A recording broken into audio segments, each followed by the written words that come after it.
Y yo leí algo en la carta a los Romanos, donde dice la Biblia que el Señor a nosotros nos dio la identidad de hijos, pero también donde nos mandaba a renovar la mente, porque cuando el apóstol Pablo es llamado para ser apóstol de los judíos, también era llamado para ser apóstol de los gentiles, y él estaba llamando a los gentiles no para ser los judíos, sino para ser los hijos de Dios.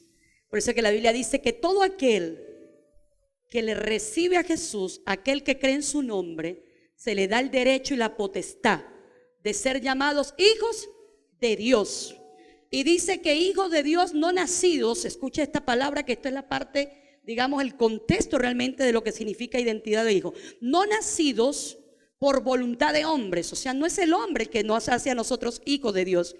Dice, no nacidos por voluntad de hombres, sino por la voluntad del mismo Padre, y que este nacimiento es del agua y del Espíritu. O sea, es algo que el Señor hizo por nosotros. O sea, el Señor no nos llamó a nosotros para hacernos ni evangélicos, ni judíos, ni católicos, ni adventistas, ni cualquier otra denominación, línea religiosa o cesta religiosa, sino para que cuando nosotros recibiésemos a Jesús, se nos diera realmente a nosotros ese nombre, esa potestad de ser reconocidos en el cielo. Recuerde esto, porque en el cielo es que somos reconocidos como hijos de Dios. Aquí en la tierra mucha gente no nos va a reconocer como hijos de Dios. A Jesús no lo reconocieron como hijo de Dios. Recuerden que el primer paradigma o el primer mapa que Jesús trae, establece en la tierra, es decir, yo soy hijo. Y por eso lo crucificaron.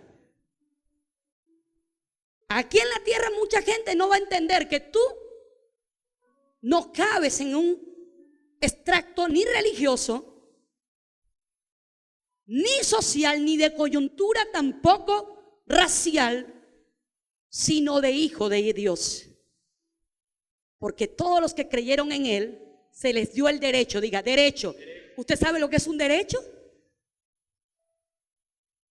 Diga, es una legalidad. Un derecho es una convicción. Un derecho es una identidad. Cuando nosotros estamos sujetos a derecho, tenemos identidad.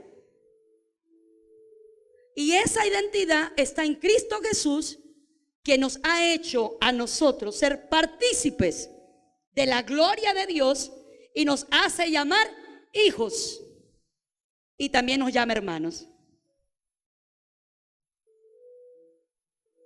Por eso es que si usted no tiene mi sangre, en causa de la genética, recuerde que hay una sangre que nos une, y es la sangre de Cristo Jesús. Aleluya. Ese es el grito de alegría. Aleluya. Porque es la sangre de Jesús la que nos compró, la que usted y yo no pudimos comprar, la que recibimos por gracia, y la que nos da derecho y legalidad de ser llamados hijos de Dios. Aunque la gente en la calle te llame cualquier cosa, apóstata, ecuménico, y que evangélico,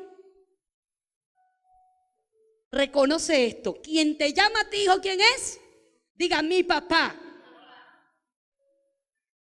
Ese es el que me llama a mi hija. Mi papá que está en el cielo. Ahí dice, ahí está mi hija amada. De Jesús, que dijo, ahí está mi hijo amado, en quien tengo complacencia. Todavía usted y yo no teníamos paternidad de hijos, pero dice la Biblia que se oyó una voz del cielo que dijo, he ahí, cuando él bajó a las aguas, estaba Juan el Bautista bautizando, y había multitudes de gente bajando a las aguas. Y esa voz la tuvieron que haber escuchado otros también. Lo que pasa es que el problema de nosotros, de nuestro sistema de creencias limitantes en las religiones, es que no queremos desagradar a la gente. Ay, no queremos que la gente piense mal de nosotros. Pero se escuchó una voz del cielo, ¿verdad? Que decía, he ahí mi hijo amado, en quien tengo complacencia. Diga, mi papá se complace en mí. Esa es la identidad.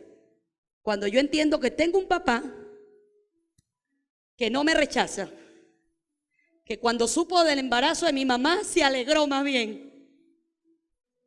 Dijo, ahí viene propósito mío para esta tierra.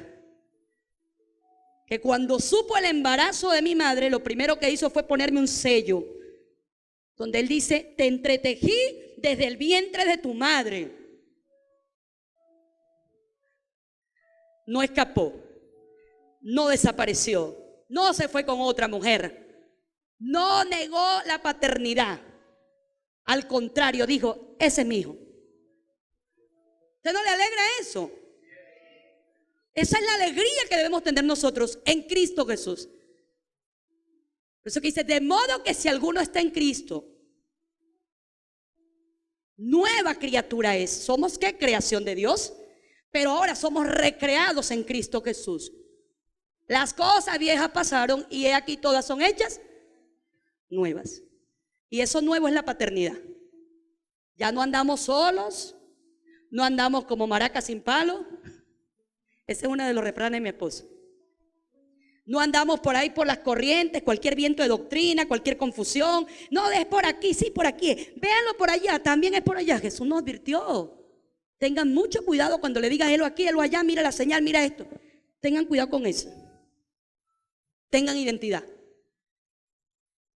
Por eso que dice, si alguno oye mi voz, o sea, quiere decir que nosotros tenemos que tener esa identidad, esa comunión, para poder oír su voz. No todo el mundo oye la voz de Dios. Porque hay gente que dice, yo no me explico cómo una persona que habla de Dios y dice, así dice el Señor, maldice al otro, porque no está escuchando la voz de Dios precisamente. Porque el que oye la voz de Dios es el que escucha su palabra. Y el que escucha su palabra y la pone por obra, ese es el que permanece cimentado realmente en Cristo Jesús, quien nos dio identidad. Voltea al que tienes al lado y vele la cara bonita que tiene. Yo creo que todavía llegó el momento, o ya llegó el momento como que empieza la cosa como que, ya va. Yo quería ir a una iglesia hoy para que me hablaran algo así, no sé, como que me liberaran los demonios. Hay otro que dice, yo voy a ir para esa iglesia, pero que a mí no me estén pasando al frente. Yo voy a ir, pero a mí por favor, que a mí no me tenga que acepta, que si no acepta, no. Usted no vino aquí a este lugar a eso. Pero le voy a decir una cosa, ya que está aquí, de nadie lo obligó, ¿verdad que no? A menos que esté enamorado de una muchacha y claro, entonces enamorado la gente, tú sabes, va para donde sea. Enamorados caminan 5 cuadras, no le importa. En plena Pepe Sol. Espera que la mamá de la muchacha no esté ahí para ir a visitarla. No les para eso. Pero ya que usted está aquí, procure una sola cosa. Preste atención. Preste atención. Porque hay propósito de Dios con esta enseñanza. De verdad. Dios tiene un propósito tan tremendo con esta enseñanza. De hecho, ayer compartía con mi esposo y no paraba de llorar. Y yo estaba igual, en plena adoración. Yo no paraba de llorar. Porque es que cuando tú entiendes que tú eres un hijo amado por un Dios tan impresionantemente poderoso, wow, y tú dices, aquí en la tierra yo soy como que una pequeña partícula, ¿no? Porque es que cuando ven desde fuera de nuestra atmósfera terrestre, se ve el planeta Tierra, los que tienen esa oportunidad pues de salir de nuestros planetas, cuando se ve a la Tierra se ven como partículas diminutas, algo así como cuando ves en un microscopio, cuando estabas en clase de biología, que veías a través de un microscopio, ¿alguien lo vio? Y veía esas pequeñas y diminutas bacterias o partículas, eso asombraba, ¿verdad? Nos asombraba. Imagínense desde el aire ver también a través de esa tecnología pues que ellos crearon, ¿no? Para ver la tierra, y así se ve la tierra y se ven los humanos. Una tierra donde hay más de 8.000 millones de humanos y que nosotros nos veamos así como una partícula, pero a la vez cuando te sientes amado por Dios, tú no te ves como una partícula, sino que te puedes ver realmente como lo que tú eres, un hijo o una hija amado por Dios, que tienes un proceso de crecimiento, sí, pero que en medio del proceso de crecimiento Dios todos los días prometió ir de nuestro lado. Entonces no te permitas, ni le permitas a nadie, si hayas venido acompañado hoy. Es más, yo en mis clases aquí o fuera de aquí, siempre procuro que las personas que distraen a otras, no, aprendan a concentrarse. Porque nosotros los seres humanos todos tenemos un temperamento. Hay flemáticos, hay melancólicos, hay coléricos, hay sanguíneos. Y dentro de esos temperamentos hay gente que no se concentra con nada. Y sobre todo si tiene la cabeza llena de conflictos emocionales. Porque usted y yo podemos ser muy inteligentes. Recuerde esto, la inteligencia es dotada por Dios. Podemos ser muy inteligentes, pero si no tenemos un buen manejo de nuestras emociones, lo perdimos todo en este servicio. Ya adoramos al Señor, ¿verdad que sí? Ya estuvimos un tiempo de alabanza. Ahora viene el tiempo de la enseñanza. Es donde Dios, a través de la palabra, por supuesto, usando a una mujer, con el conocimiento que Dios me ha dado, la sabiduría también que Dios me ha dado, voy a enseñar lo que creo, lo que estoy convencida, lo que estoy segura que Dios me enseñó a mí para enseñarle a usted. Y si a mí me está funcionando, a usted le va a funcionar también. Y le voy a explicar por qué. Porque lo que por gracia nosotros recibimos, por gracia damos. Yo no me merecía nada de lo que Dios me está dando ahorita, ni lo que me dio hace unos años atrás. Usted tampoco. Pero solamente por gracia nos lo dio. ¿Para qué? Para que nosotros pudiéramos conocernos primero, conocerlo a Él, reconocerlo a Él y vivir para Él. Amén. Bien, el tema de hoy lo hemos titulado La mujer sin rostro. Yo recuerdo que estaba buscando en Google, ¿no? Ese título lo coloqué ahí. Me gusta googlear todo me gusta googlearlo. Y yo meto a La mujer sin rostro y me aparece inmediatamente Flor Núñez, una actriz venezolana de la época de mi suegra. Porque esa no era de mi época, era la época de mi suegra, de las novelas de Amanda Gutiérrez, de Flor Núñez, de Daniel Alvarado, de El Puma, José Luis Rodríguez, gente ya octogenaria, gente de 80 años para arriba. Y yo dije, no, de esto no se trata de venir yo a hablar que una novela. Novela vimos todos los días nosotros. Pero Dios empieza a tratar conmigo, porque lo primero que Dios me da es el título.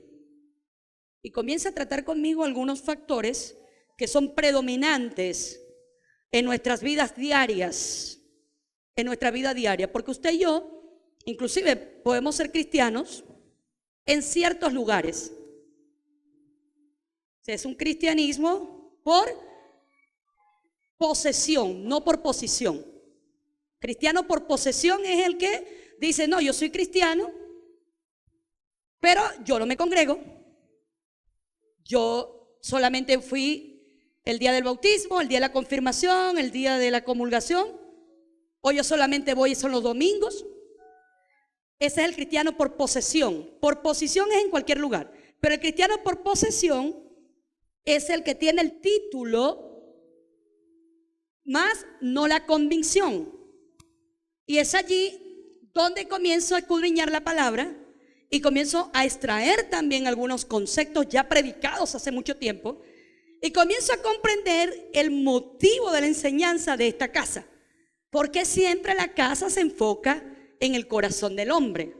Porque siempre esta casa se enfoca en las relaciones interpersonales. Porque la casa siempre se enfoca en el crecimiento. De hecho, nosotros tenemos como eslogan en esta casa es que somos un lugar para creer y crecer. Creer y crecer. Porque no es solamente creer. De hecho, la Biblia dice que hasta los demonios creen y tiemblan, pero ellos no crecen. Ellos son demonios y seguirán siendo demonios. Son ángeles caídos y seguirán siendo ángeles caídos. No cambian la posición. En cambio, el cristiano, cuando está en creer, la etapa del creer, por eso es que dice arrepentidos y convertidos, trae un proceso. Arrepentimiento no es todo. Arrepentimiento es salvación. Te arrepientes, inmediatamente viene la salvación a tu vida. Pero la conversión es lo que se conoce como el proceso de transformación. Y ese proceso de transformación no es en un momento, ni es en un día, ni tampoco es en un mes. No, ese proceso de transformación es día tras día. ¿Qué quiere decir esto? Cada día. Mientras estemos en la tierra, nosotros todos los días somos transformados. Ahora, ¿en qué nos transformamos? Es donde está verdaderamente el meollo de esta posición como hijo de Dios o cristiano, o esa posesión como hijo de Dios o cristiano. O sea, si estoy en una transformación día a día por la palabra, pero entendiendo también que Dios a mí me ha dado ciencia y conocimiento, entonces donde yo paso a la etapa del crecimiento continuo, porque sé que existe una ley natural, que es un principio también natural, pero a la vez es espiritual, que me lleva a mí a un conocimiento de mí primero, para yo poder conocer al otro. Pero ¿cuál ha sido nuestro peor error? Creer conocer a otros y no nos conocemos nosotros primero. Es más, les pongo un ejemplo. Decimos conocer tanto al otro. No le fíes porque ese es mala paga. Ese no paga ni dándole los reales para que pague. Porque decimos que lo conocemos. Pero esa no es la ética de su carácter. O perdón, no es la ética de su personalidad. Es la ética de su carácter. El carácter está mal formado. Es una persona irresponsable. Pero cuando nosotros tenemos un ataque de histeria, ¿saben lo que es histeria? Excitación. Un ataque de histeria es una excitación a la ira o a la molestia. Esos ataques como que... Y nosotros nunca habíamos visto un ataque como eso. Es como cuando nos damos cuenta que no nos conocemos. ¿De dónde yo reaccioné así? ¿Por qué yo reacciono así? Esa es la ética del carácter. El carácter mal formado. Quiero darle a conocer todo esto porque vamos a hablar de la identidad de hijos. Pero antes de hablar de la identidad de hijos de Dios, es importante que entendamos la identidad que tenemos como humanos también. Porque si no, nosotros vamos a ser gente con un carácter o con una personalidad disociativa, que disociamos nuestra personalidad por no reconocer nuestra identidad o no entender que nuestra identidad tiene falencias que tienen que ser tratadas. Hay un escritor muy importante, o hubo un escritor muy importante, él muere, pero deja muchos aportes a la humanidad, y este fue Stephen Covey, excelente conferencista, un hombre que los aportes que él deja a la sociedad tienen que ver mucho con lo que es la parte de las actitudes, de los hábitos, de las habilidades, del conocimiento, el reconocimiento y sobre todo de la ética de la personalidad y la ética del carácter. En el libro que él escribe, que se llama 7 hábitos de gente altamente efectiva. Es donde yo puedo, mediante el estudio del libro, me dediqué a estudiar este libro, un libro que tengo desde hace muchos años, que lo había leído una vez, pero siempre digo, hay libros que son del bolsillo. Porque nosotros somos, así como dice la Biblia, nos vemos en un espejo y después nos volteamos y se nos olvida lo que estaba en el espejo. Por eso es que la Biblia dice que nosotros debemos entender que nuestra vida es verla en el espejo y reconocer lo que está en el espejo y ser transformados por medio de lo que está en ese espejo también, porque es la misma imagen y la semejanza del carácter del Dios vivo que quiere vivir en nosotros. Pero si no la vemos, nos damos la vuelta y después nos olvidamos. Así nos pasa con muchas cosas que hemos aprendido en nuestras vidas. Al no practicarlas, pues sencillamente después terminamos obviándolas. Por eso es que ser un hijo es en posición, no en posesión. Porque Dios no obligó a nadie a que fuera su hijo. Entonces, el proceso de crecimiento es natural. Diga, es natural. La única forma que no crezca es que crezca enfermo y se muera. Pero el proceso de crecimiento es natural. Es una ley de vida. Es algo que no cambia. Ahora, y ese proceso natural tiene también principios que son naturales en los que se basa una cultura de alta confianza. En el libro de este hombre, él se hace una autocrítica. Por eso cuando usted escucha a la pastora aquí decir, porque yo hice esto, porque yo aquello, yo me estoy autocriticando. Entendamos este principio. Me estoy autocriticando. No pretendo mostrarme como perfecta, al contrario, siempre aquí muestro más bien los problemas de nuestra familia o los problemas en los que incurrimos como familia, los procesos de transformación también como familia y el cambio que se ha visto también, que no solamente lo digo yo, sino que se ven como familia. Entonces, este hombre, él hace una autocrítica allí en este libro por un acontecimiento. Él estaba dictando un curso de relaciones humanas en una universidad. Y al salir de la universidad se va a su casa inmediatamente porque su niña de 3 años estaba de cumpleaños. Cuando él llega, se consigue que la niña está en un rincón de una habitación rodeada de todos sus juguetes, pero ella los tenía agarrados con tal vehemencia que ella no estaba dispuesta a soltar sus juguetes. Había una cantidad de niños también, de los niños que estaban en la fiesta, apiñados alrededor de la niña, pidiéndole a la niña sus juguetes. La niña, pues, por supuesto, se rehusaba a entregar sus juguetes. En lo que el papá, lo primero que observa es todo el panorama. Se da cuenta que no solamente está su hija, están los niños, sino que los papás también de esos niños están observando todo aquel cuadro de egoísmo que aparentemente se daba y que era lo que la niña estaba mostrando. Pues por supuesto él, como un buen padre que enseña el valor de compartir, lo primero que él hace es ir a donde su hija y decirle: linda, ¿te gustaría compartir los juguetes con tus amiguitos? La niña inmediatamente dice: no. Y el papá dice: ok. Hace un segundo intento y le dice nuevamente: linda, ¿te gustaría que cuando fueras a la casa de tus amiguitos ellos compartieran sus juguetes contigo? Préstale los tuyos para que ellos puedan compartir los suyos cuando vayas a su casa. La niña rotundamente dice: no. El tercer intento, porque el papá siente como que perdió la influencia, se da cuenta que los hombres quedan mirándolo y dirán: este papá no tiene influencia sobre su hija.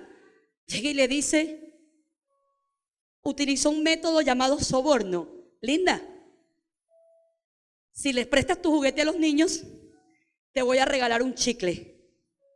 Y la niña de 3 años inmediatamente dijo: no quiero chicle y no voy a prestar mis juguetes. Y el papá estaba exasperado, estaba avergonzado por lo que se estaba presentando en ese cuadro exterior. Recuerden esto: cuadro exterior. Y agarró y le dijo a la niña: si no le prestas tus juguetes vas a tener problemas. Y la niña agarró sus juguetes más fuerte y dijo: pues no los presto. Y él agarró y le quitó varios juguetes a su hija, utilizó lo que se conoce como el miedo y la autoridad, arrancó varios juguetes de los brazos de su hija y le dijo a los niños: tomá, anda y jugá.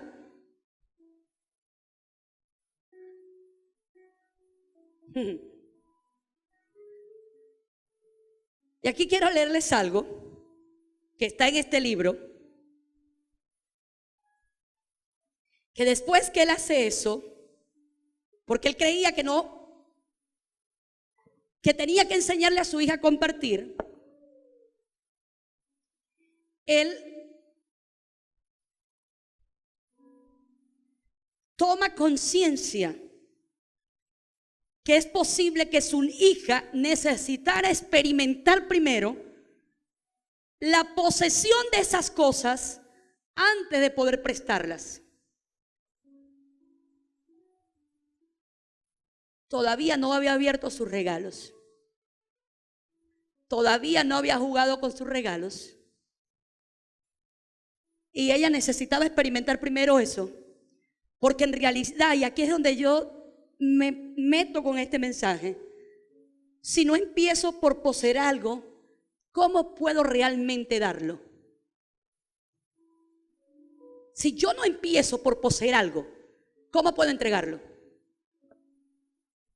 Ella necesitaba, esa niña, dice acá la autocrítica que se da a este escritor, es que él como padre tuviera un nivel más alto de madurez emocional que le permitiera esa experiencia de ella poder poseer primero sus regalos.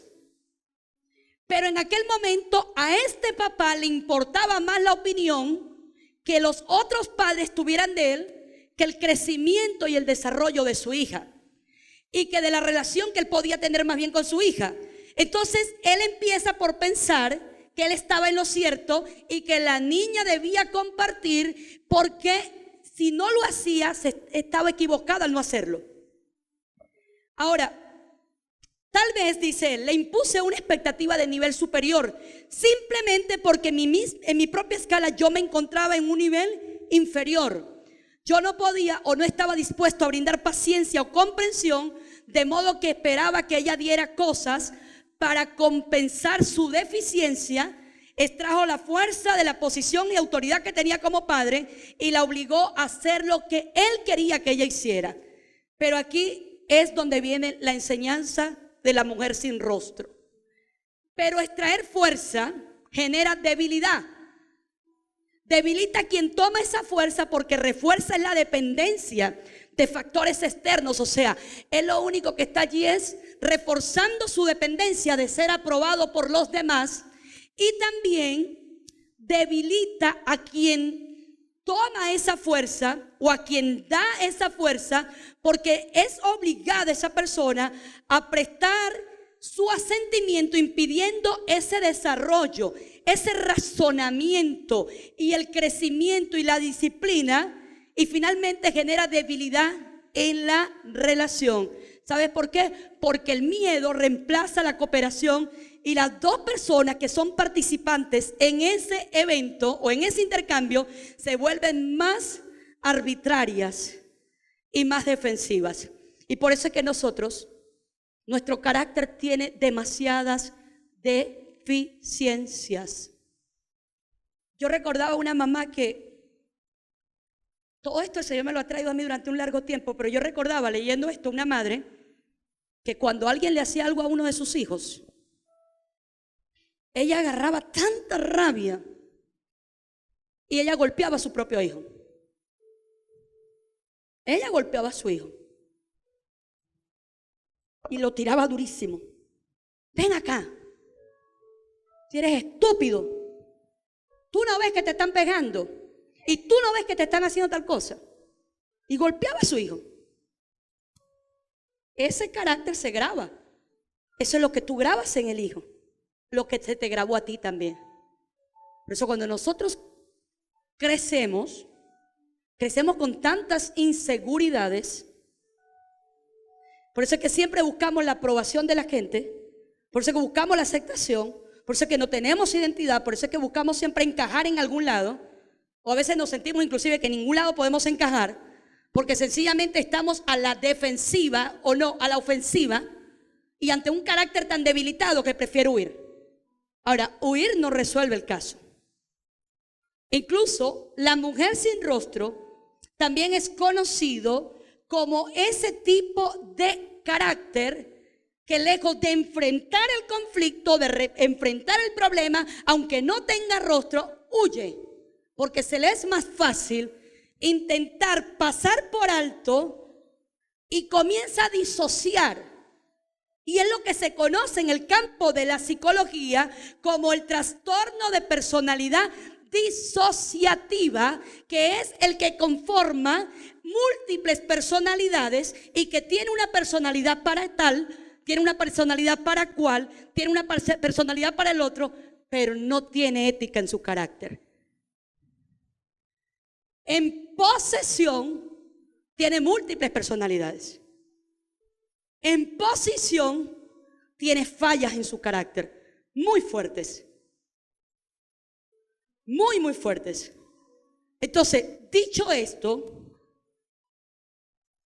enseñando lo que significa tener una personalidad disociativa, descubriendo ayer, cuando prediqué fragmentados, no sé si recuerdan ese tema, que hablé de un hombre que tenía 11 personalidades y que él fue juzgado por violación con una de sus personalidades y fue condenado, por supuesto, a prisión, pero no como un reo cualquiera, sino como un paciente psiquiátrico ante la humillación que el pueblo americano en aquel momento, en los años 74, se sintió como que burlada, porque cualquier persona podía cometer un crimen y después decir, no, yo estoy loco, e inmediatamente, pues, un médico dictaminaba que sí estaba loco, y por eso pues esta persona sencillamente no cumplía con un crimen, hasta que sí se dan cuenta que la personalidad disociativa sí existe.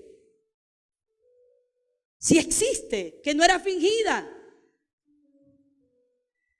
Como los cristianos disociando también existen, que fingen. Porque una cosa es hacer las cosas sin conocimiento y otra cosa es conociéndolo. Porque lo malo es malo aquí y en cualquier lugar, y lo bueno es bueno aquí o en cualquier lugar. Ayer descubría que había una con 2.500 personalidades. Una mujer de 57 años. Que desde los 4 años era abusada brutalmente por su papá. A los 11 años los papás se divorcian, no porque la mamá descubrió el abuso sexual, porque este trastorno de personalidad disociativa se da justamente por traumas en la infancia y por extremos abusos psicológicos, sexuales o físicos que pueda incurrir un niño. Ella a los 4 años era violada brutalmente. Su papá y su mamá se separan. Su mamá se va a Reino Unido con ella y sus otros hermanos. A los años después es que comienzan a descubrir ciertas actitudes de la mujer o de la muchacha, que ya no era una niña. Comienza a manifestar a una niña de 4 años llamada Symphony. Esa está en Google, googleenlo por favor. La mujer con las 2.500 personalidades. De hecho, veía una entrevista de ella. Yo, wow, cómo la mente del ser humano puede ser tan burlada e inclusive puede ser tan engañada también por el mismo infierno. Y esta persona, al no cuidar su mente, que es lo que enseña la Biblia, sobre toda cosa guardada, cuida tu mente, porque de ella mana la vida. O sea, hay gente enferma mentalmente por no cuidar la mente. Y yo la veía a ella en una entrevista.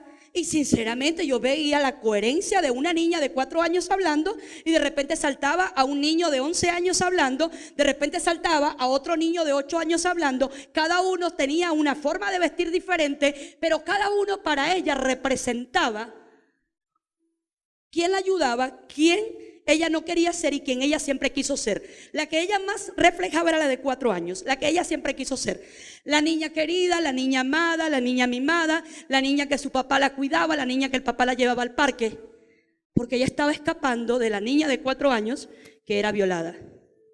De hecho, después de los 20 años ella sufrió muchísimas cirugías médicas también, porque estos constantes abusos a ella se daban en sus partes íntimas, tanto anal como vaginal. Tuvieron que inclusive hacerle varias reconstrucciones en su ano. Y está allí con su problema, y está allí con su deficiencia. Yo oro al Señor para que en algún momento tenga un encuentro con Jesús y esa mente sea renovada, porque la Biblia enseña que cuando nosotros recibimos a Jesús, nosotros pasamos de muerte a vida, y la mente que tenemos ahora es la mente de Cristo, porque Él nos ha dado esa mente. Incluso estos días han habido casos bastante sonados a través de las redes sociales. El asesinato de un joven uruguayo que fue a Argentina, asesinado bestialmente por 8 jugadores de rugby. También el asesinato de un niño torturado, vejado por sus dos, por la mamá y por la mujer con la que la mamá en su locura se casó. Lo violaban, lo torturaban. Yo leía todo eso y wow, Señor, nosotros necesitamos cada día más renovar nuestra mente, afirmarnos cada día más en tu palabra y en tu verdad, porque tu palabra es verdad. ¿Con qué limpiará el joven su camino? Con guardar la palabra del Señor. ¿Cómo nos mantendremos nosotros realmente firmes ante las acechanzas del diablo? Manteniéndonos sometidos al Señor. Eso todo está escrito en la Biblia. ¿Amén? ¿Estamos preparados? Bueno, dígale a su mente que se prepare, porque ya cuando tenemos estos relatos que les estoy compartiendo, entonces vamos a afirmar que las flaquezas en nuestra identidad es por la deficiencia en la grabación de nuestro carácter. ¿Cómo fuimos criados? ¿Cómo fuimos formados?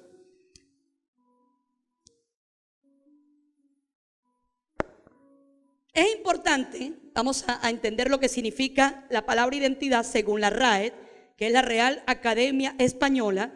Es el conjunto de rasgos propios de un individuo o de una colectividad que los caracteriza frente a los demás. Es también la conciencia, diga, identidad es conciencia, que una persona tiene de ser ella misma y distintas a las demás. Cuando usted y yo entendemos que aún nuestras huellas dactilares son únicas, por ahí comenzamos ya con el primer paso. Soy único, no me parezco a nadie más, no me voy a encajonar con algo más, sino que tengo una identidad propia. Ahora, esto de la identidad es un aspecto conflictivo que enfrenta mucha gente. De hecho, muchas personas preguntan, ¿quién tú eres? Lo primero que decimos es ¿qué hacemos, verdad? Es lo que hacemos. ¿Por qué? Porque no estamos claros quiénes somos. E incluso hasta en nuestras religiones. ¿Qué tú eres? Yo soy cristiano evangélico para la gloria de Dios. Nos olvidamos que nosotros no somos eso. Esa es la denominación donde vamos. No es nuestra identidad.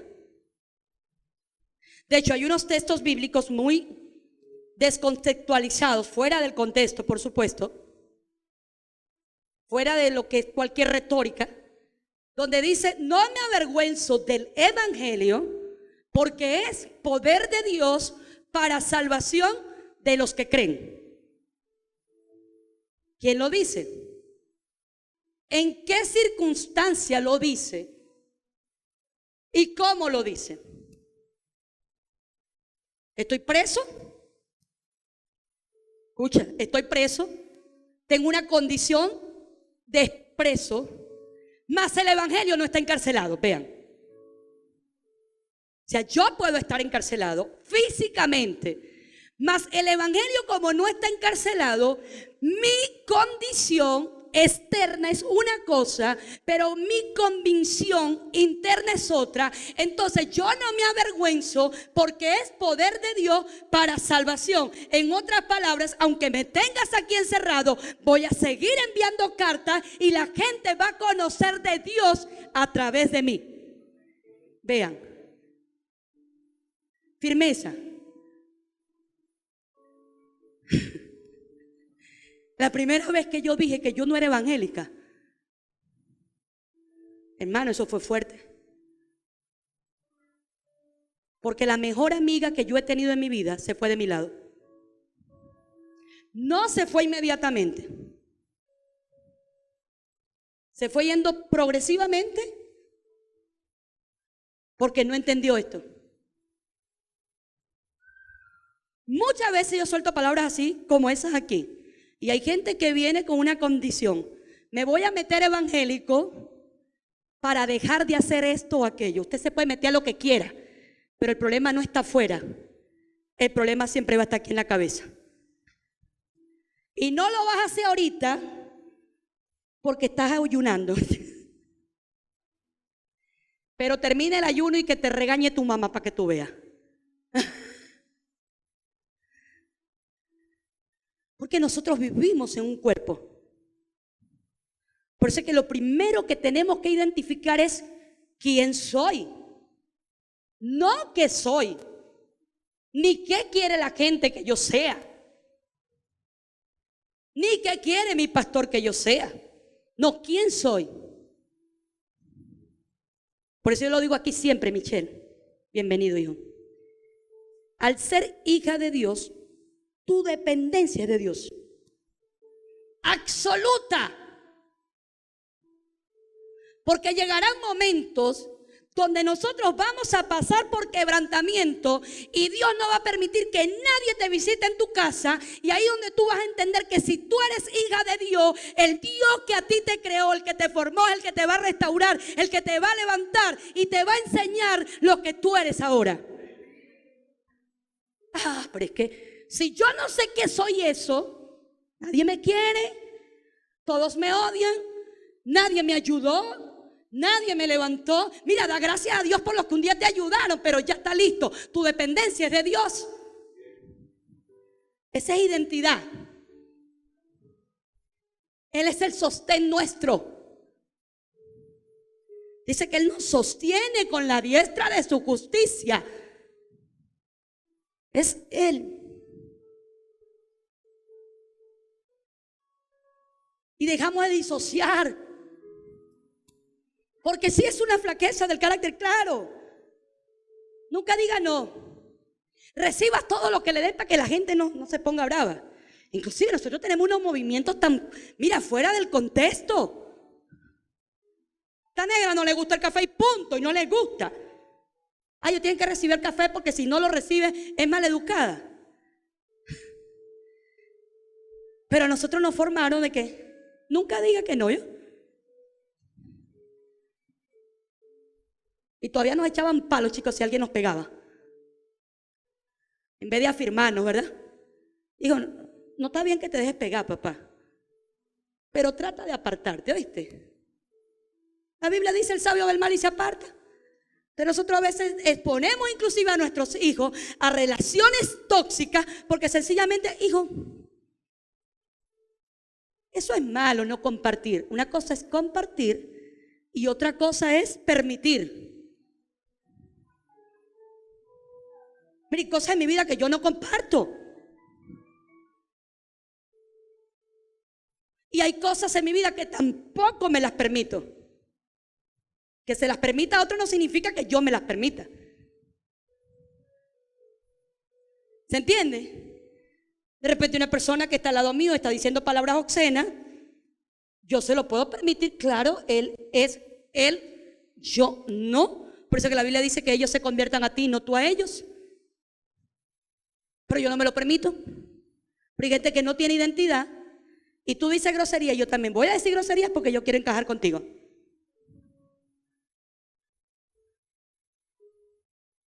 Hablo el mismo lenguaje soez porque yo quiero encajar contigo.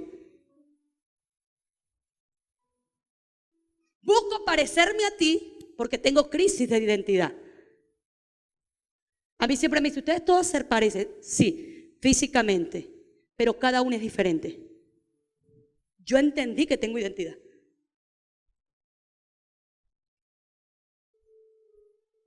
Yo entendí quién soy yo. Y una vez que yo me conozco, yo puedo conocerlo a Él. Porque donde el Señor, yo soy así, ve. ¿Qué cree usted que si papá no sabe lo que somos? Lo sabe, pero a Él le gusta escucharlo de nuestros labios. Señor, yo soy así.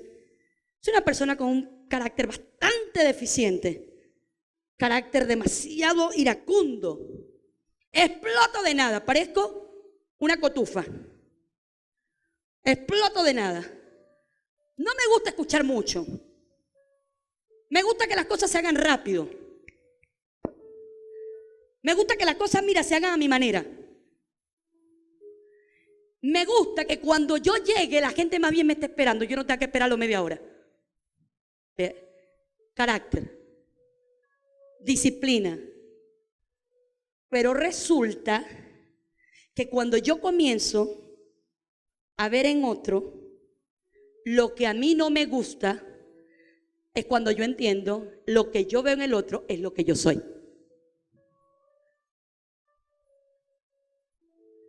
Es lo que yo soy. Lo que yo rechazo del otro es lo que yo soy.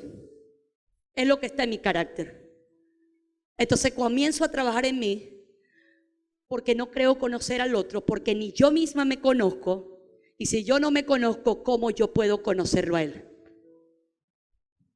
Por eso que muchas veces como hijos lo que hacemos es reclamarle a Dios. Y una quejadera. ¿Por qué no me ayudas? ¿Por qué no me cambias? ¿Hasta cuándo? Pero cuando tú eres hijo, que tú te conoces y conoces a tu Dios, tú sabes que el Señor nunca te va a pasar por una prueba para destruirte, sino es para levantarte. No te va a pasar por un proceso para que tú estés abajo, sino para que te levante. Eso es el Señor. Ese es nuestro Señor. Pastora, ¿pero hasta cuándo? Hasta que tú digas. Ese tema que se ministraba hoy en la prueba alaba. Levanta tus manos y alaba. La semana pasada lo decíamos. Fácil es seguir al Señor cuando tenemos platica. Fácil es seguir al Señor cuando en el hogar no hay problemas. Cuando la mujer es sumisa. Cuando el marido es proveedor. Cuando todo es amorcito mío, donde te pongo corazón para que nadie te toque. Cuando los hijos andan en una obediencia extrema, que limpian el cuarto, lavan sus zapatos, no dejan ropa regada, el baño está impecablemente limpio. Eso es fácil. Pero llega un momento, escúchame bien esto, porque esto es algo que el Señor me ministraba a mí conversando ayer con alguien, que cuando nos acomodamos a que lo fácil es bueno, entonces cuando hay un grado de dificultad en algo, no sabemos cómo manejarlo. Y le explico por qué.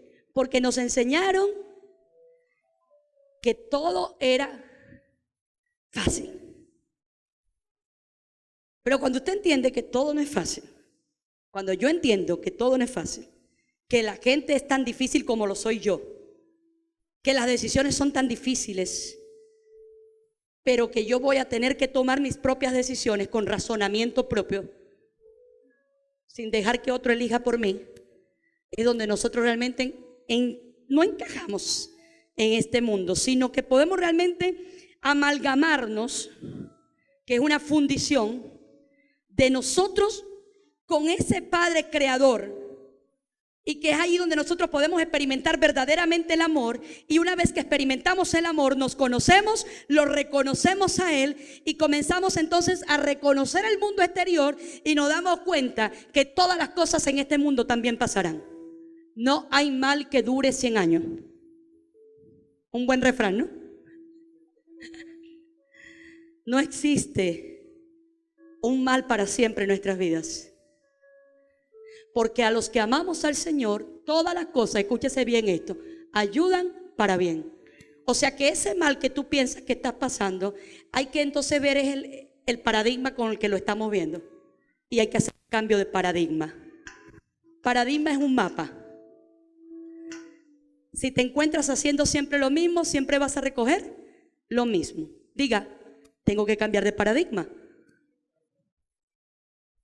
Albert Einstein, el que reescribe la física nuevamente, este hombre pudo entender que no se puede consolidar crecimiento con el mismo pensamiento. Si piensas mal, acertarás, dice un dicho por allí. No, piensas mal y vivirás mal. Ahora, si piensas bien, es cuando cambias el pensamiento y sabes que el pensamiento que te funcionó ayer no te funciona hoy.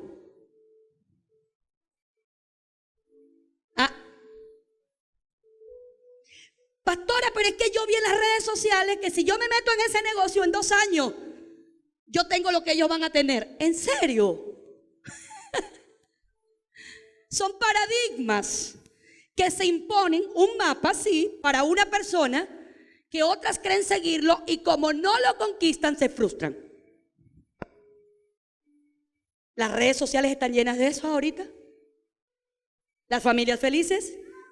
¿Recuerdan la imagen que les comenté del 24 de diciembre hace 10 años? Tenemos que tomarnos la foto familiar, mi amor. Adriana, corre. Débora, vente. Pastor, ya ahorita él tiene razonamiento.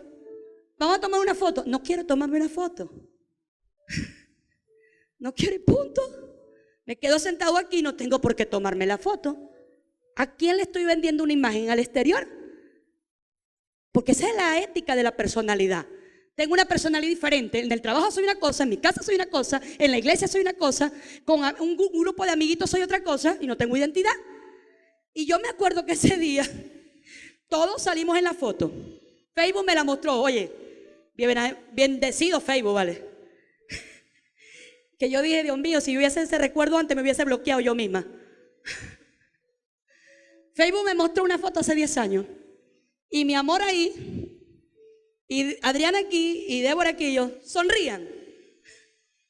Y el pastor, amor, sonríe. Es una foto que todo el mundo va a ver. Y necesito que se vea bien. Oh, mío, después de la foto. Ay, papá. Cada quien para su lado. Adriana, bueno, yo creo que Adriana decía, se muere esa vieja. Yo también lo decía. Mi esposo, bueno, ¿y esta quién quiere engañar? Y Débora, bueno, la más chiquita es como que la más vulnerable. Ni jala para acá ni para allá. Yo me he dado cuenta que este diciembre, vamos a tomarnos la foto como salga. Si salgo yo bonita, mejor todavía. Pero hay gente que me tiene miedo a mí con las redes sociales. No, la pastora sube todo. En chore. Porque entendí que la identidad es autenticidad. La personalidad no es autenticidad, sino que es individualidad. Cada individuo es único. Es diferente. Nadie se parece a nadie. Ni que sean gemelos. Ni que la misma mamá los haya criado a toditos y le dio los mismos juguetes y le dio la misma ropa. No, eso no es válido. Porque cada individuo es único. Diga, ese es el poder de la identidad. Bueno, aquí yo tengo que ser única todos los días en cuanto a mi personalidad, mi carácter, y aceptar que los vecinos estén ladrando a esta hora. ¿Vieron?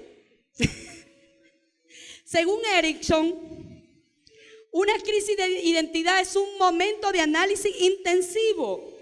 Es una exploración de diferentes formas de verse a uno mismo. Esa es una crisis de identidad.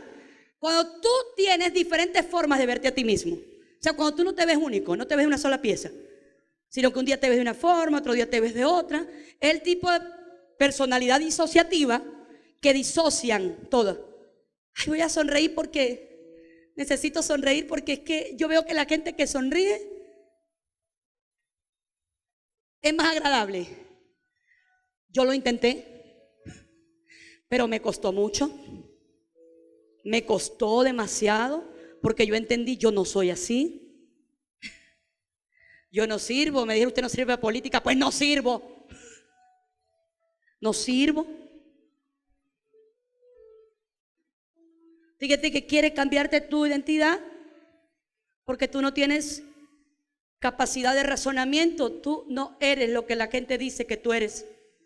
Por eso le decía al principio, hijos lindos, poder de Dios para salvación es libertad de pensamiento.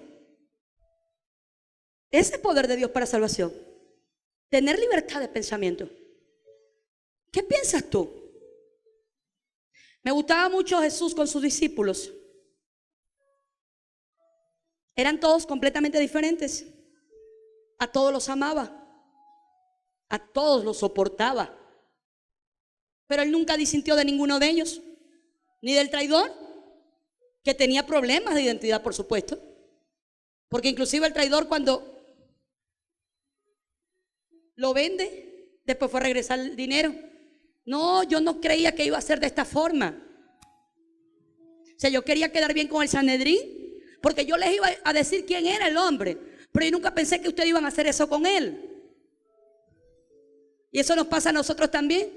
Mira, no nos cuesta mucho vender a alguien. Tu pastor es tal cosa. ¿En serio? Ay, no, ya no es así, tanto así no. Y después, cuéntame más, que quiero saber. Lo dije una vez acá y lo compartí ayer. Una muchacha que es hermana de una que se congrega acá, hija de otra señora que se congrega acá.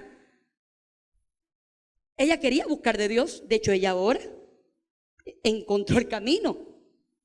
Y le dijo, la hermana le dice, vamos a la iglesia, vamos para donde yo voy. Tú eres loca. ¿Cómo yo voy para esa iglesia? Si yo bebía con Mabel, yo conozco quién es Mabel. Ve, ella creía conocerme.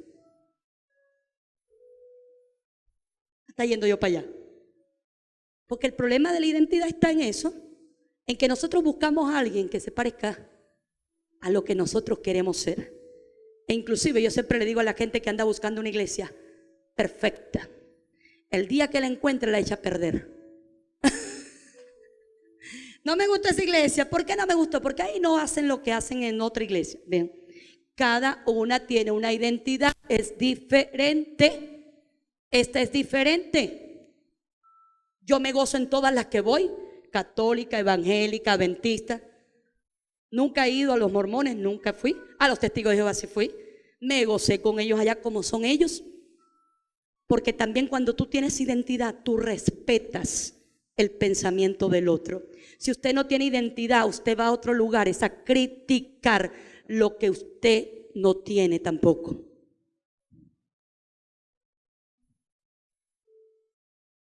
Por eso, si yo tengo identidad, yo sé dónde estoy parada. Pastora, te criticaron, tranquila. No lo hagas tú con ellos. Pastora, la gente dice que estamos equivocados. Tranquilo, ellos también están equivocados. Cada quien tiene su propia verdad, pero la única verdad es Cristo Jesús. No existe otra verdad. Yo quiero que usted entienda esto, no existe otra verdad. La verdad, el camino y la vida eterna es Cristo Jesús. Y quien tiene a Jesús tiene identidad. Ahora, en Juan, léele la Biblia para que después no salgan de aquí diciendo que nunca leí la Biblia. Capítulo 1, versículo 12 dice: mas a todos los que le recibieron, a los que creen en su nombre, se les dio potestad de ser hechos hijos de Dios. ¿Qué quiere decir esto? Que cuando usted y yo nos identificamos con Dios y sabemos quién es Él, entonces obtenemos una imagen clara de quiénes somos nosotros. Lo que tengo ya una hora diciéndoles: usted es un hijo de Dios. Diga, yo soy un hijo de Dios. ¿Cómo tú te llamas, amor? Jennifer. Mientras no entiendas esto, entonces vas a tener una percepción errónea de tu identidad. Por eso es que la gente tiene una percepción errónea de su identidad. Por eso es que cualquier viento de doctrina, por eso es que el apóstol Pablo dice, cualquier viento de doctrina los confunde. ¿Qué es una doctrina? Es una enseñanza. Una doctrina es una enseñanza. Ahora, conocer nuestra identidad es saber quiénes somos, saber cuáles son nuestros rasgos y las características que nos distinguen de los demás. Ahora, conocer nuestra identidad en Dios es saber quiénes somos con respecto a nuestro Creador y, por supuesto, conocerlo. La naturaleza de Dios en su esencia es el amor. Esa es la naturaleza de Dios. Dios no tiene otra naturaleza. La naturaleza de Dios es el amor, y con ese amor Él nos creó para propósitos específicos. Ahora, el punto clave sobre tu identidad está en descubrir quién eres y cómo te proyectas o te presentas al mundo. Cuando nosotros descubrimos realmente quiénes somos, es donde nosotros vamos a poder proyectarnos a este mundo. Cuando tenemos clara nuestra identidad, entonces vamos a ser capaces de defender nuestra identidad y demostrársela a los demás. En la Biblia hay una historia que la he escuchado muchísimas veces en estos últimos 3 días, y cada vez que la escucho más me enamoro del Señor, definitivamente. ¿Por qué? Porque mientras más yo conozco a Dios, más lo amo.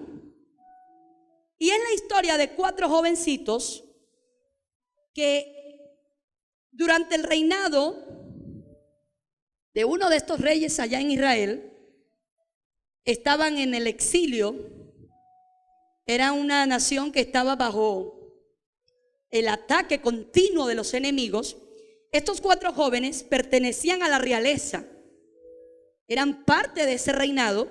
Ellos son llevados como exiliados a Babilonia.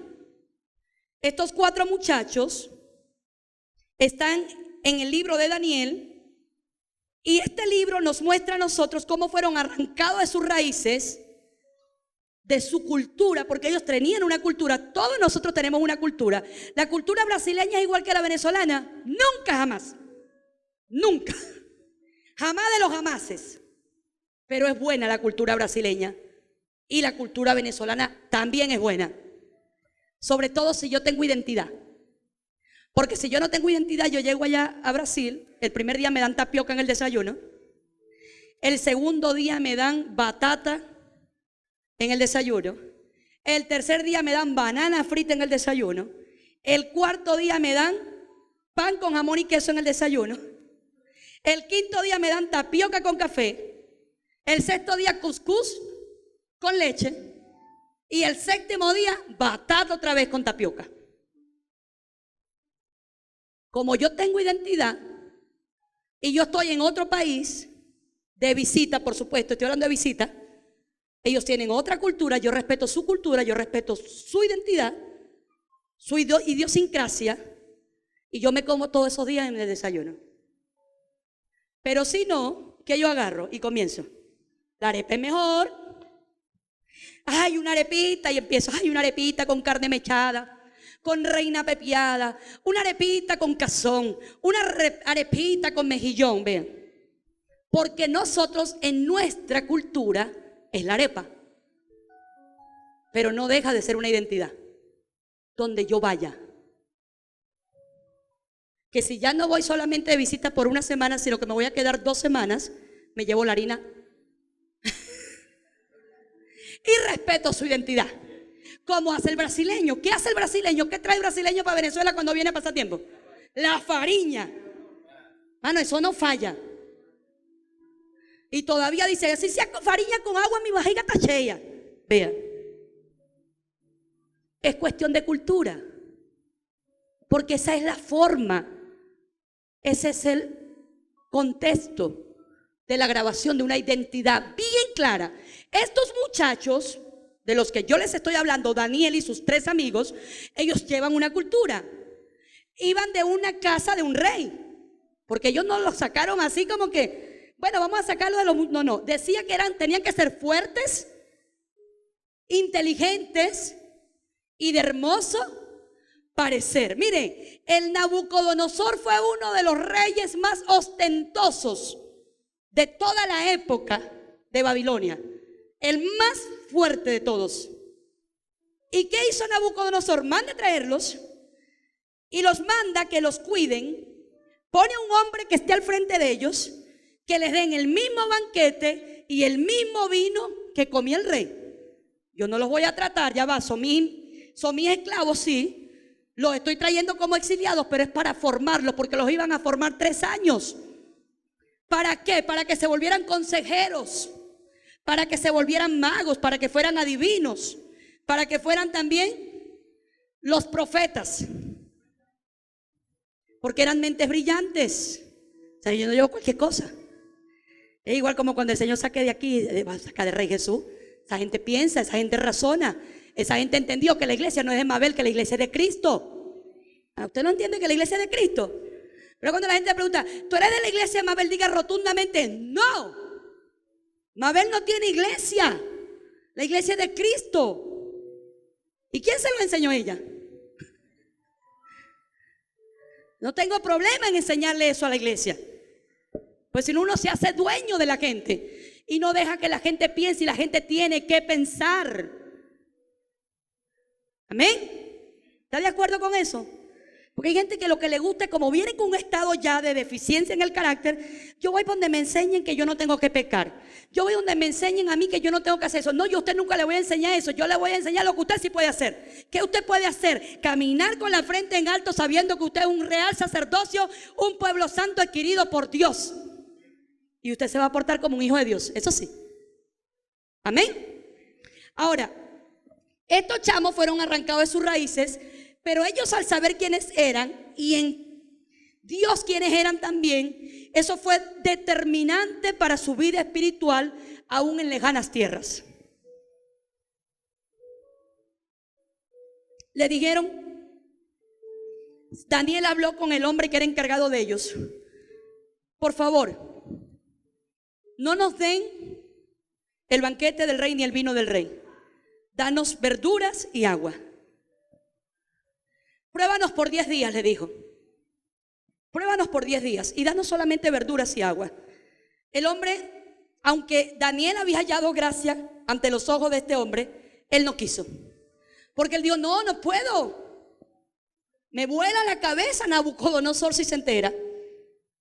Porque Daniel lo que no quería, escuche bien, aunque él estaba en una cultura diferente, él fue en contra de su voluntad.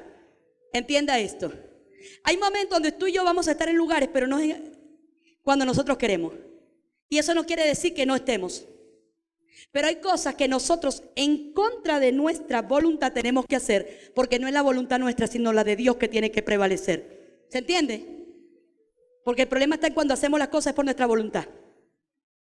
Y ahí es donde sí tenemos que ir en contra de nuestra voluntad. Señor, que se haga tu voluntad, no la mía. Y punto. ¿Qué sucedió? El guardia, el que los iba a cuidar a ellos, el tipo sí, él como que dijo, sí, está bien, vamos a dejarlos, que coman solamente verduras y agua. Pasados los 10 días, que ellos solamente comieron verduras y agua, eso está en el libro de Daniel, capítulo 1 del libro de Daniel. Pasados esos 10 días, el hombre, el guardia, los ve y dice que estaban más fuertes que los demás. Y no solamente estaban más fuertes, sino que estaban más dotados de sabiduría que los demás. En Daniel 1:17 dice, a estos 4 jóvenes Dios los dotó de sabiduría e inteligencia. Aquí viene la parte buena para aquellos que dicen que el conocimiento envanece. Esto es peligrosísimo con respecto a lo del conocimiento, porque una cosa es tener conocimiento sin sabiduría y otra cosa es tener falta de conocimiento, hermano, y está creyendo lo que otros dicen. Vean, Dios los dotó de sabiduría e inteligencia para entender toda clase de literatura. Diga, toda clase de literatura. No es nada más la Biblia.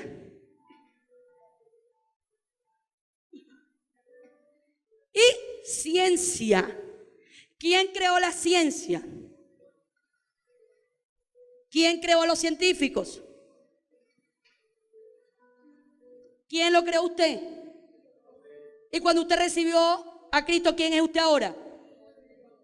Entonces, ¿sabe qué pasó con estos muchachos? O con Daniel en específico, que es el que menciona aquí. Podía entender toda visión y todo sueño.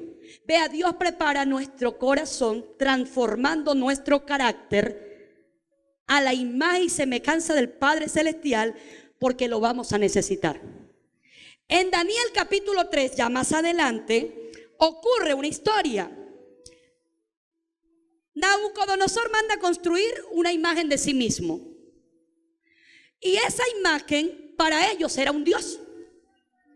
Y el edicto real era que todo el que escuchara, cuando sonara aquella trompeta y él viera la imagen, inmediatamente se postraran, se inclinaran. Los tres amigos de Daniel, estaban en ese escenario. Daniel también está allí, pero recordemos que los tres amigos fueron enviados a una provincia como gobernantes, mientras Daniel se quedaba al lado de Nabucodonosor. O sea que si Daniel estaba al lado de Nabucodonosor, él no tenía que inclinarse, porque incluso uno de los edictos de Nabucodonosor fue que a Daniel se le respetara como se le respetaba a él. O sea, Daniel no tenía que inclinarse, porque Nabucodonosor reconocía el Dios de Daniel, pero no lo conocía, por supuesto.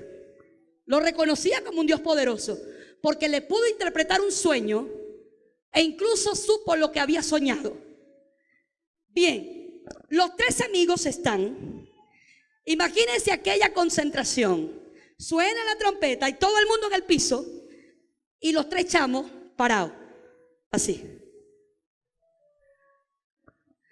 Parados, firmes, porque el pueblo que conoce a su Dios se esfuerza.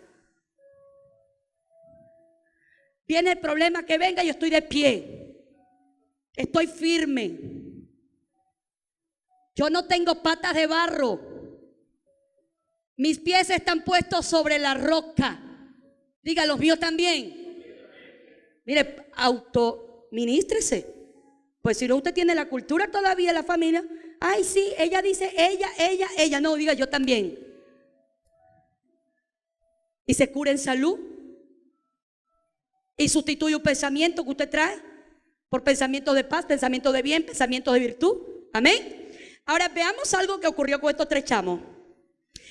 Lleno de ira, Nabucodonosor los mandó a llamar. Eso está en Daniel capítulo 3, versículo 13 al 18. Cuando los jóvenes se presentaron ante el rey Nabucodonosor, les dijo: ustedes tres, ¿es verdad que no honran a mis dioses, ni adoran a la estatua de oro que he mandado a erigir? En cuanto escuchen la música de los instrumentos musicales, más le vale que se inclinen ante la estatua que he mandado hacer y que la adoren.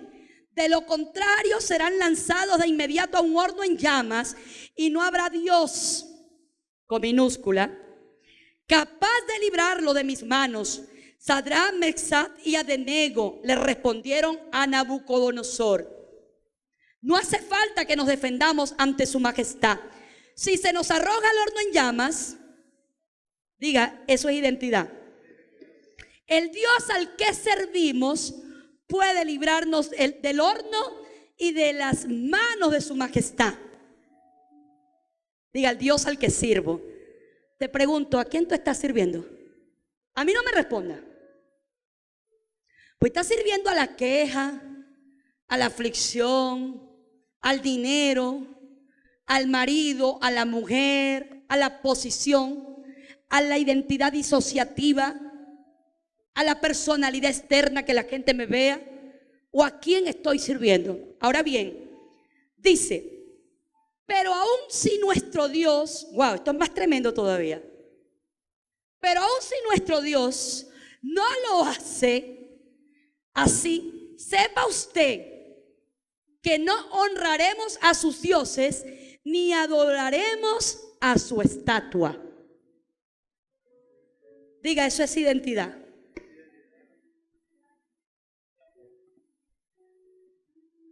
Eso es identidad. Nosotros somos atacados continuamente. Y escúcheme bien, no atacados externamente, internamente. Mire, yo por años, siendo cristiana, yo dudaba de la existencia de Dios. Por años dudaba de la existencia de Dios. De repente hay gente aquí que se asombrará. ¿Será? Sí, a mí me pasaba. Yo decía, Dios mío, ¿y si no es verdad? ¿Y si Jesús no viene? ¿Y si no pasa nada? ¿Y si todo lo único que yo he sentido son, no sé, mis emociones? Hasta que un buen día tengo un encuentro con Dios después de un quebrantamiento muy fuerte en mi alma, producto de una gran, personalidad con los de afuera, con unos factores dominantes en mi mundo interno, llenos de orgullo, de arrogancia, de vanidad, de altivez, de prepotencia, de sabiduría en mi propia opinión, de no saber respetar la posición de los demás, de no entender la identidad de los demás. Dios me pasa por un quebrantamiento muy fuerte, donde no estaba nadie, absolutamente nadie, pero ahí estaba Dios. Comencé a disociar personalidades internas que estaban dentro de mí. Pero si yo nunca he sido mala, pero si yo tal cosa, el yo, ¿no? Y donde Dios comienza a extraer todo aquello, porque la única forma de nosotros llenarnos de Dios es vaciándonos de nosotros. Por eso que la Biblia dice que es necesario que nosotros menguemos para que Él pueda crecer en nosotros. Y esto tiene que ver con voluntad. Esto tiene que ver cuando usted y yo voluntariamente decidimos, elegimos servir a Dios por encima de los factores internos. Porque la mayor oposición siempre va a estar en nuestra mente. Siempre vamos a buscar encajonar en algún lugar, en algún sitio, algo que se parezca a lo que yo quiero. De hecho, yo decía en estos días, hablaba con mi amor, yo le decía, yo creo que yo hubiese sido adventista y hubiese sido muy buena adventista. A mí no me gusta la bulla, a mí no me gusta el escándalo, a mí no me gustan los gritos, a mí no me gusta. Pero yo entiendo que ese era un problema de identidad en mi carácter. Mamá nunca permitió bulla en la casa, nunca permitió un reproductor encendido, nunca permitió un amigo que nos visitara. O sea, nunca nos afirmaron en la identidad de que nosotros teníamos que identificar que nos gustaba y que no nos gustaba también. Por eso es que a mucha gente se le hace difícil escoger el bien, porque está tan amoldado a que todo lo bueno lo pueden tener otros, todo lo bueno lo pueden recibir otros, pero nosotros no. Yo no tengo suerte, a mí nunca me sale nada bien. Yo veo gente que comienza a buscar de Dios y la vida cambia así. Mi hermano, usted se siente y le pregunta a un hombre de Dios honesto, porque hay gente que no es honesta. No tienen identidad. ¿Qué ha sido lo más difícil para ti realmente en ser un cristiano? Y yo le voy a responder por mí. Para mí lo más difícil en ser cristiana es reconocerme a mí.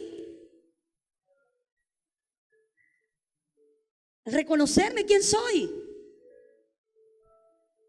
Eso fue lo más difícil para mí. Reconocerme. Por eso es que yo vivía. Vamos a tomar la foto para que la gente vea que nos vemos bonitos.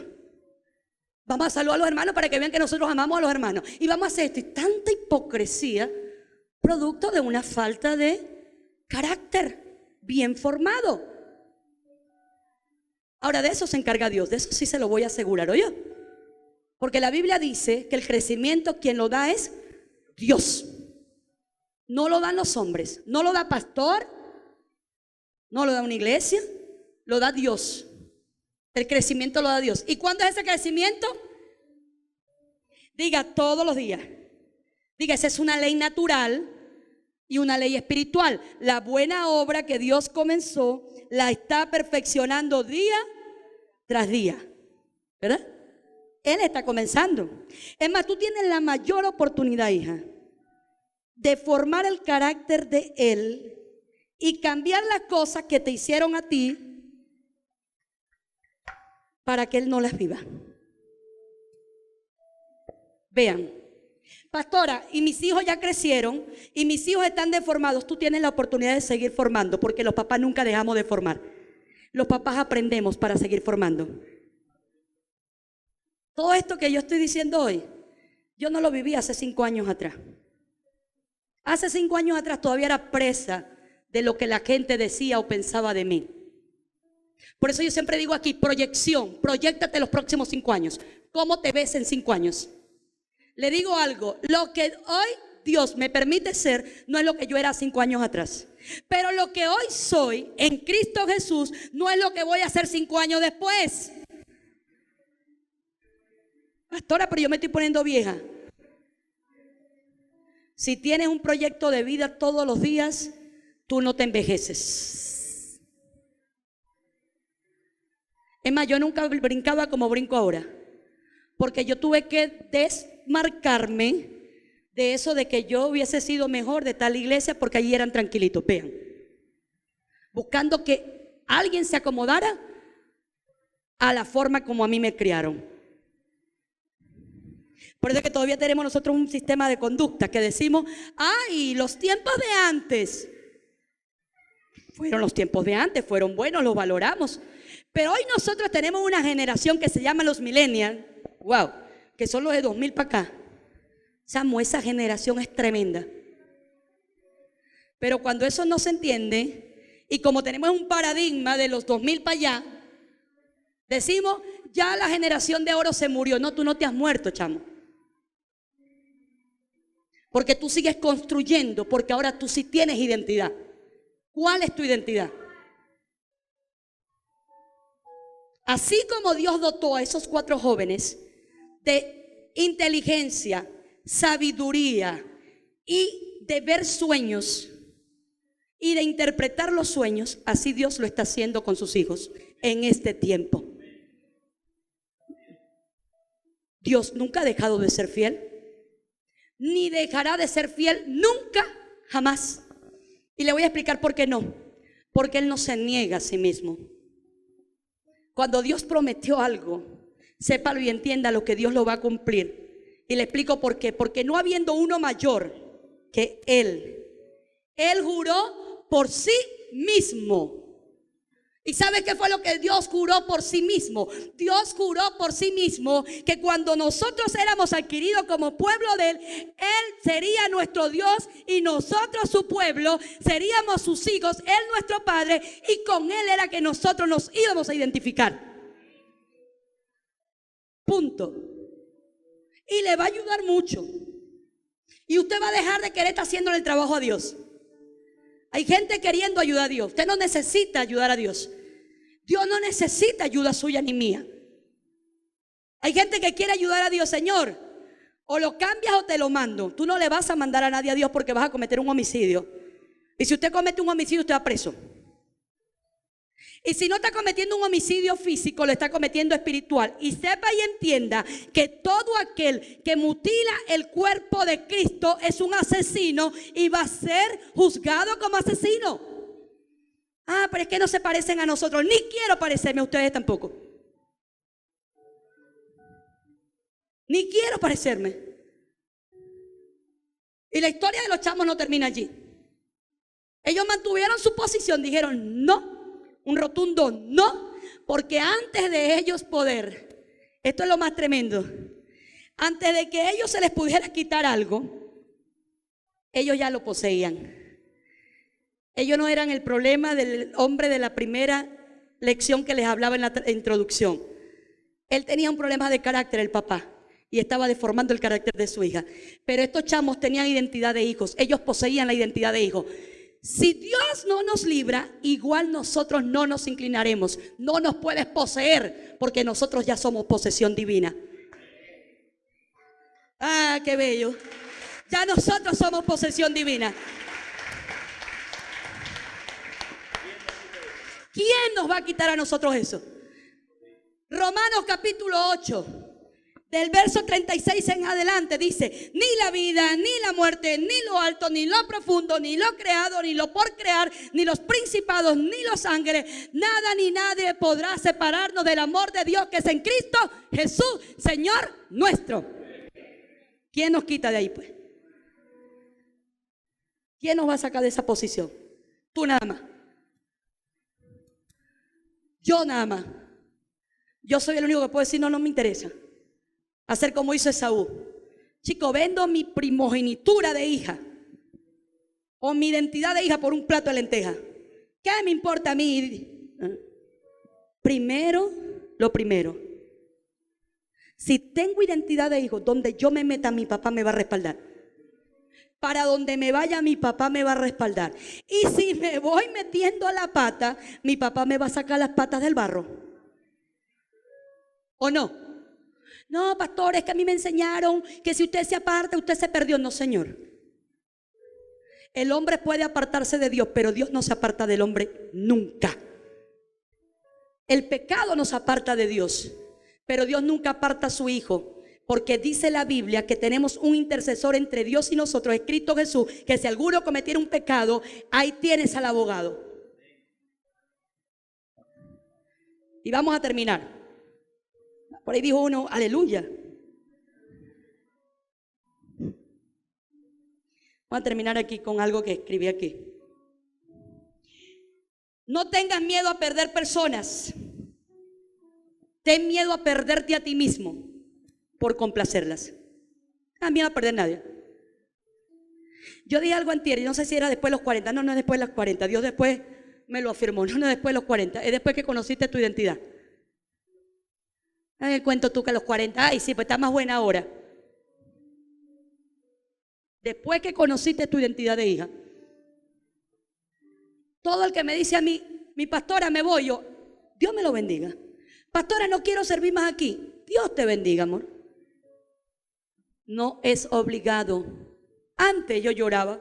¿Por qué? Dame acá, amorcito. ¿Por qué? Señor, ¿por qué la gente no quiere cambiar? ¿Por qué la gente no te quiere servir? ¿Por qué la gente no te entrega? Porque no sabe lo que es identidad de hijo. Punto y aparte y final y más nada. Enséñale, Mabel. Enséñale, no te canses de hablar de la identidad. No te canses de hacer el bien, porque si no te cansas a su debido tiempo vas a cosechar de todo el bien que estás haciendo. Ah, ok. Por ahí van los tiros. Listo. No maltrates a la gente, porque es que tú fuiste maltratada mucho tiempo también. Por tu falta de identidad, ¿no? Y eso nos lleva el Señor. Y hoy, en la mañana, meditaba en la frase del apóstol Pablo. Si yo buscara agradar a los hombres, no sería yo entonces sierva de Cristo. No busques agradar a la gente. Mire, yo no te estoy diciendo con esto que te conviertas en una persona que tú no quieres ser tampoco. Pero hay momentos de tu vida donde tú tienes que aprender a decir, no quiero tomarme una foto. No me quiero parar allí. No quiero hacer esto. Métase en la prueba del horno y salga prueba de fuego. Los chamos, el decir no, los llevó al horno. ¿Usted lo sabía? Y no solamente los llevó al horno, sino que Dios estaba con ellos. Porque cuando dicen, no fueron 3 que entraron al horno, pero ahora veo 4. Y al que veo allí lo veo como semejanza de Dios.